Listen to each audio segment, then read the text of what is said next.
Odela railway station movie 2022లో ఆహాలో streaming అయింది.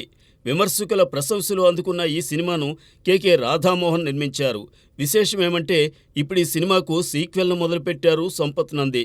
Odela railway station దర్శకుడు అశోక్ తేజనే దీనిని రూపొందిస్తున్నారు. అయితే ఈ మూవీని సంపత్ నందితో కలిసి డి మధు నిర్మిస్తున్నారు. కాశీలో మార్చి 1న మొదలైన షూటింగ్లో తమన్నాపై ముహూర్తపు సన్నివేశానికి క్లాప్నిచ్చారు సంపత్ నంది. ఈ సీక్వెల్లో movie story span, casting and production మాసివ్గా ఉండబోతోందని మేకర్స్ చెబుతున్నారు.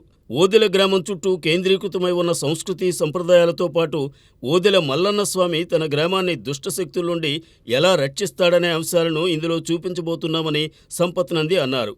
హెబ్బా పటేల్, వశిష్ఠ ఎన్ సింహ, యువ, నాగమహేష్, వంశీ, గగన్, విహారీ, సురేందర్ రెడ్డి, భూపాల్, పూజారెడ్డి ఇందులో ఇతర ప్రధాన పాత్రలు పోషించబోతున్నారు.